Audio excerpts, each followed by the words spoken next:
Ang video po ng ating panonoodin po ngayon mula po kay PMC o Pinoy Mystery Channel. Ilalagay ko po sa description ang link ng kanyang video para po makapag-subscribe po kayo sa kanyang channel.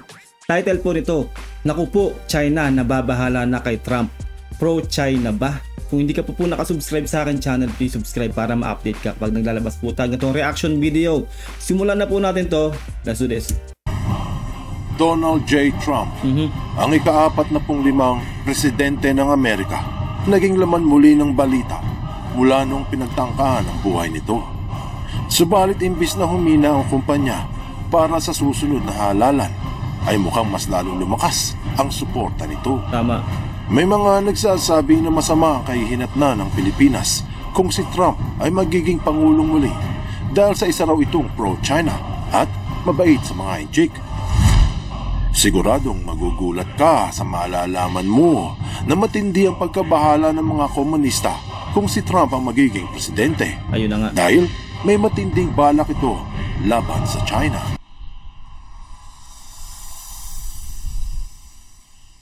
Malaking debate ngayon ang lumalabas sa Pilipinas hinggil sa kung pro-China o anti-China ba si Donald Trump. Siyempre, maraming Pilipino ang nagmumuni-muni sa kahihinatnan ng bansa kung babalik sa pamumuno ang kontrobersyal na tycoon. Magbago kaya ang mga panukala ng Estados Unidos hinggil sa pakikibaka nito sa Pilipinas? Well, para sa akin po, no, mukhang sure ball na po na mananalo po itong si Donald Trump kasi po nag-ano na po si Joe Biden, no, umatras na po sa pagtakbo bilang pangulo at ang magiging kahalili niya po, no, ang papalit po sa kanya ay si Kamala Harris, isa pong babae po 'yon, no. Sa tingin ko po ay wala pong chance ang manalo po 'yon kay Donald Trump. Kaya sure ball na po na mananalo itong si Donald Trump bilang pangulo ulit ng United States of America. At sa pananaw nito sa China, o di kaya mas maging mainit ang sitwasyon sa WPS at mawala ng suporta ang Pilipinas. May mga nagsasabi na kung mahahalal muli si Trump ay kakampi ito sa China at hahayaang sakupin ng mga inchik ang buong South China Sea. No. Meron pa ngang mga nagsasabi na nabayaran na ng China si Donald Trump kaya patuloy ang pangangamba ng maraming netizens. Ano't ano pa man ang katotohanan, pro-China o anti-China man sa pananaw ng mga Pilipino, siguro may sariling pananaw ang Amerika. Tama. Bakit hindi natin pakinggan mismo si Donald Trump at hayaan natin siyang magsalita? Heto ang sabi niya. I laid out my administration's commitment to building a more just and peaceful future. Regrettably, we found that China has been attempting to interfere in our upcoming 2018 election coming up in November against my administration. They do not want me or us to win because I am the first president ever to challenge China on trade, and we are winning on trade. Ayon kay Trump, may ginawang panghihimasok ang China na hindi nila nagustuhan. Sa mismong bibig na ni Donald Trump maririnig na nakialam ang China sa eleksyon noong taong 2018 dahil raw sa ayaw ng China na maging presidente siya ng Amerika. Sa dahilang siya lamang umano ang presidenteng kumalaban sa mga komunista sa kalakalan. Bukod sa pakikialam sa mga eleksyon, ito pa ang sabi ni Trump. Can hold them accountable. We're doing very serious investigations, as you probably know, and we are not happy with China. We are not happy with that whole situation because we believe it could have been stopped at the source. It could have been stopped quickly and it wouldn't have spread all over the world, and we think that should have happened. So, maliwanag po na noon pa po talaga ay may conflict na po rin itong si Donald Trump at ang China. Kaya malabo po na maging pro-China itong si Donald Trump. Lalo na po ngayon, no? Pangalawang termino niya na po ito kung sakasakaling mananalo nga po siya. At talaga pong napakalabo po talaga na maging pro-China o pumabot po sa China itong si Donald Trump kasi meron na po silang history. Mismong China po ay talaga pong ayaw manalo noon si Donald Trump, no? Ayon kay Trump, Gumagawa sila ng investigasyon hinggil sa pinagmula ng virus at hindi raw sila natutuwa sa China. Tama. Dapat raw ay hindi lumaganap ang COVID sa buong mundo kung hindi ito tinago sa mamamayan. Tama. Heto pa ang sabi ni Trump. As we pursue this bright future, we must hold accountable the nation which unleashed this plague onto the world, China. In the earliest days of the virus, China locked down travel domestically while allowing flights to leave China and infect the world. Sinabi ng dating presidente na dapat raw ay panagutin ng bansang nagpalaganap o nagkalat ng salot sa buong mundo. Tama. At ito, ang China. Kaya kung naniniwala ka man na pro-China o anti-China si Trump, malinaw, nagalit ito sa China. Tama. Now, breaking news this hour, stark warning from President Trump to Russia, get ready. In an early morning... Sinabi pa na pinahinto ng China ang mga domestic flights sa loob ng bansa para hindi kumalat ang virus sa kanila. Pero pinayagan yung international flights. Ayun, lalong kumalat ng lubusan. So maliwanag po no na talaga pong may balak po talaga ang China o ang gobyerno ng China na ipakalat po talaga ang COVID sa buong mundo. Kasi unang-una po no, yun nga po sinabi na yung domestic flights hindi po pinaano yun no, tapos yung international sige pa rin. Ibig sabihin, ipakakalat po talaga. Nasabi ko na rin po yan sa isa kong reaction video no, na para sa akin po talaga na sa tingin ko po ay para pong sinadya po ng China yung COVID na ikalat po talaga sa buong mundo. Na which is kung totoo man yun na talaga pong sinadya po nila yan na ipakalat sa buong mundo, wala na pong ikasasama, kumbaga wala na pong todong sasama pa sa kay Xi Jinping, no? Kasi po talagang marami pong buhay ang nalagas po dahil sa COVID, no. Kumbaga po magiging tatalunin po talaga ni Xi Jinping ang si Satanas talaga. So sobrang sama po talaga, no. Real talk po 'yan, no. Sa history po kung totoo nga po talaga na sinadya po nila yung COVID. Kasi po talaga pong lahat po tayo na priest po tayo, lahat po ng buhay po natin na apektuhan po ng dahil po diyan sa nangyaring pandemya talaga. Kaya po talaga itong si Donald Trump ay malabo po talaga na maging pro-China. Wag po tayong mangangamba, tayo mga Pilipino, no, dahil po alam po natin na hindi po rin po titigil ang suporta po ng US sa atin, no, kapag po nanalo itong si Donald Trump. Sinabi ng World Health Organization na ang lahat ng namatay dahil sa salot ng COVID-19 ay tinatayang sobra sa 7 milyong katao. Grabe. At sa Worldometer, sinabi na sobra sa 100 milyon ang nagka-COVID at 1,200,000 ang namatay. At sa maniwala ka o hindi, ang Amerika ang may pinakamaraming namatay sa pandemya.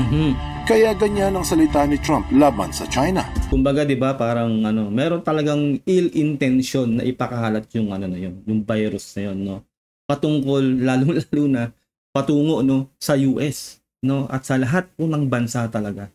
Kasi po talaga nagmula po yan sa China. Kasi kung alam po nila talaga na merong ganyan ang nangyayari sa bansa nila, magla-lockdown na agad-agad po sila talaga sa bansa nila para hindi na po kumalat pa po sa ibang bansa yung virus na yan. Pero hindi po nangyari, 'di ba? Yung domestic na sinara nila, pero yung international flights po talaga ay diretso pa din. Bakit? 'Di ba? Meron talagang intention na ipakalat, 'di ba? Hindi na po tayo magtatali-talinuhan dito. Yung common sense na lang pong paggaganahin natin dito, no. Kaya po nasasabi ko po talaga na yung virus po na yan ay sa tingin ko po ay sinadya po yan ng gobyerno po ng China, no, para po talaga lahat po ay maapektuhan po talaga niyan. Isipin nyo, 7 million pala ang namatay. Grabe. Dahil ang masaklap na pangyayari ay naganap sa kanyang administrasyon. Ilang beses nito sinabi na kailangan managot ang China. Yes. Maririnig sa balita na isa sa mga agenda ni Trump kung maihahalal muli ay ang pagpataw ng 60% na tariff o buwis sa mga angkat mula sa China. Ibig sabihin, mas mahihirapang mag-import ang Amerika ng China-made. Nice. Kaya mapapansin sa social media na marami ang nagkakalat na huwag raw suportahan si Trump dahil kesyo pro-China raw ito. Kesyo nabayaran na raw ng China at kesyo pasasabugin daw nito ang buong mundo. Kaya pala, Alam ng mga komunista na pahihirapan ni Trump ang China kapag nanalo itong muli. Gusto man kampihan ni Trump ang Pilipinas o ayaw, hindi na ito mahalaga dahil may sariling isip ang mga Pilipino. Correct. At kayang dumiskarte ng pansarili. Isipin nyo, no, yun na nga, dahil sa tax, sa tataasan ng tax ng China made, no, mahihirapan lalo ang ekonomiya ng China na lumago. No, nagpapanggap nga sila na lumalago ang kanilang ekonomiya, di ba? Pero alam na po natin yan na doon po sa nagawa natin ng reaction video nung nakaraan lang, ay talaga pong hirap na po ang mga mamamayan ng China. Real talk po yan. Pagdating po sa news na ipinakakalat po ng China sa buong mundo, sila po ay nag-grow yung ekonomiya nila. Pero yung katotohanan ay bagsak po talaga sila. Lalo po silang babagsak kapag po nanalo po talaga itong si Donald Trump. Kasi po tataasan po ang tax po ng China, mga produkto nila. Kaya mahihirapan po talagang bumangon ang China. Kaya po, real talk, magagalit po talaga ang gobyerno ng China kay Donald Trump dahil po sa gagawin po ni Donald Trump sa China. Ang punto dito ay, mukhang gustong gumanti ni Trump sa China. Yes! Ang galing ng video na to. Ang ganda ng paliwanag ni PMC. Subscribe kayo kay PMC, napakahusay talaga.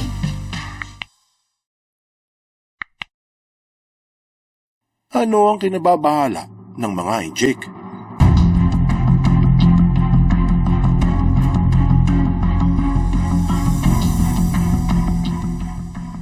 Ang ibig sabihin ni Trump na kailangan panagutan ng China ang pagkalat sa virus ay nakababahala para sa China.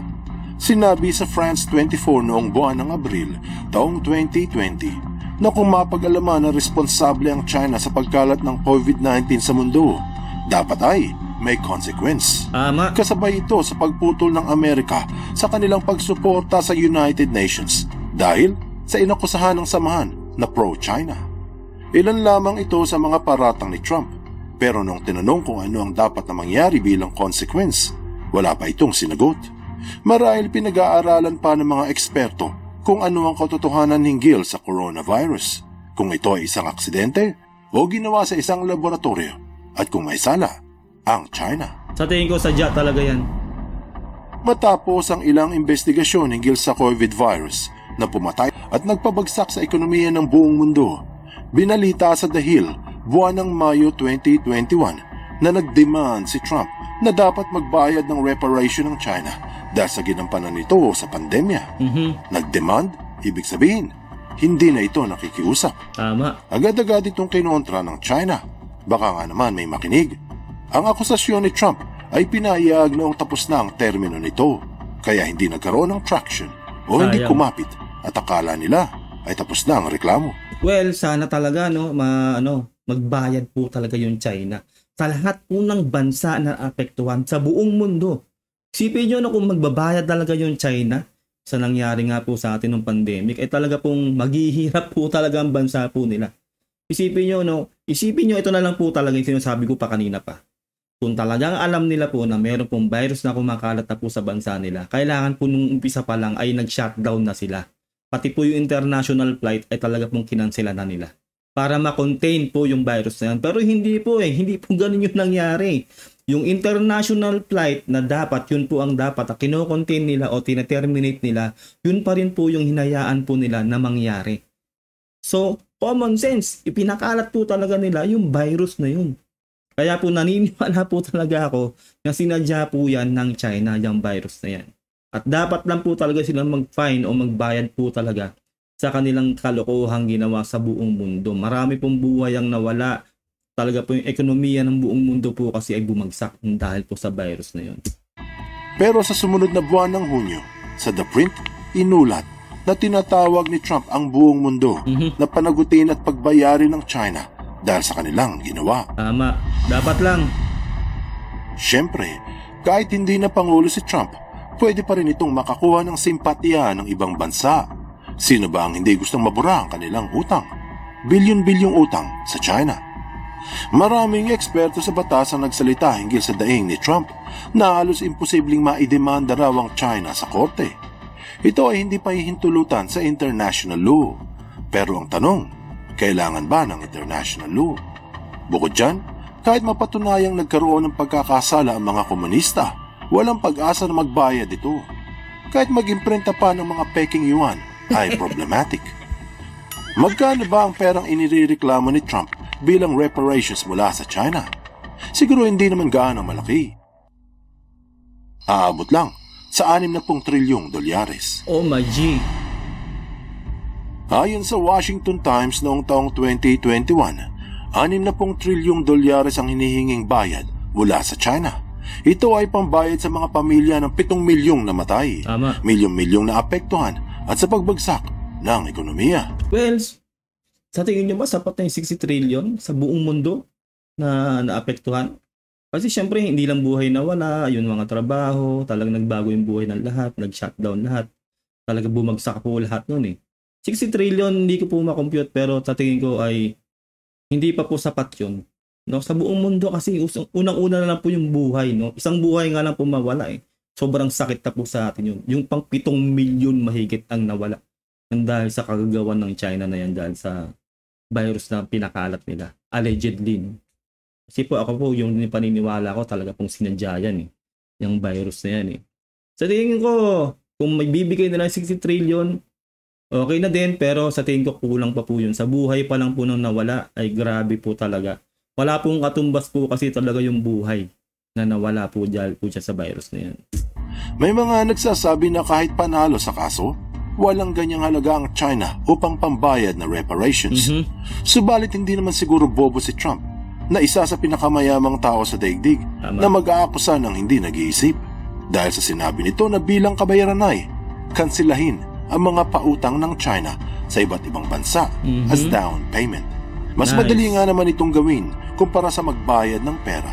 Bukod dyan, mas medyo madali ang proseso at mas mabilis ang resulta.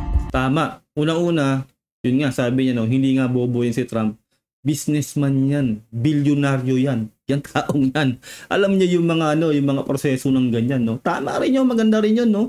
Yung mga may utang sa China, kumbaga, tablahin na yung utang para lang makapag-down nga naman yung China, no.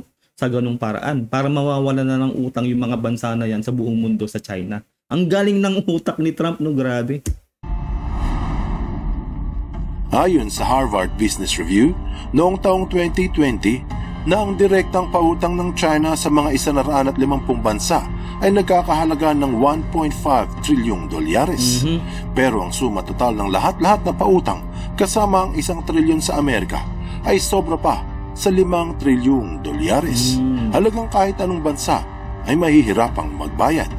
Pero kung magagawa ng paraan ang sinisigaw ni Trump, lalo na ngayong mukhang magiging pangulong muli ito na magka-reparation at pagbayarin ng China dahil sa COVID-19, kayang mabura ang lahat ng pautang sa isang iglap. Kumbaga tabla-tabla lang, no? Kasi po syempre yung COVID lahat tayo naapektuhan yan eh. Tapos kung may mga utang po lahat po ng bansa sa China, no? Tabla-tabla lang. 'Di ba? Mawawalan ng utang lahat ng bansa dahil po sa sinasabi na pinapanukala ni Trump.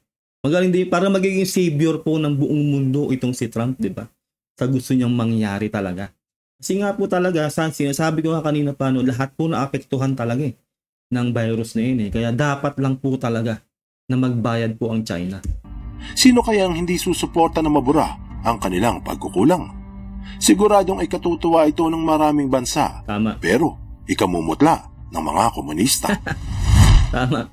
Anong aral ang mapupulot dito? Ano man ang kahinatnan ng Pilipinas sa resulta ng eleksyon sa Amerika ay masayang tatanggapin ng mga Pilipino. Tama. Sino pa ba ang magtatanggol sa inang bayan kung hindi ang mga Pinoy?